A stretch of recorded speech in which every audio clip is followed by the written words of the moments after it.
नंदुरबारमधील सातपुड्याच्या दुर्गम भागात भीषण पाणी टंचाईचं संकट। गाढवाच्या मदतीने 200 फूट खोल दरीत पाणी आणण्याची वेळ।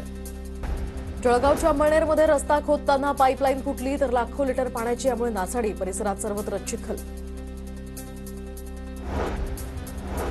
जालन्याच्या मंठा शहरमध्ये शंकरपटाचं आयोजन। मोठ्या संख्येने बैलगाडा मालकांचा यामध्ये सहभाग। बैलगाडा शर्यत प्रेमींनी अनुभवला बैलगाड्यांचा आणि शर्यतीचा हा थरार।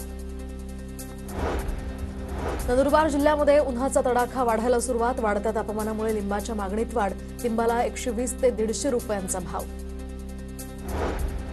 नंदुरबार पुणे रेल्वे सुरू करण्याची नंदुरबार जिल्ह्यामध्ये मागणी, तर गेल्या अनेक वर्षांपासून प्रवाशांना याची प्रतीक्षा। जळगावच्या एमआयडीसीतील ई सेक्टरमधील ग्रीन एन इको सोल्युशन कंपनीतनं 3 लाखांची चोरी। घटना सीसीटीव्हीत कैद। पोलीस ठाण्यामध्ये गुन्हा दाखल।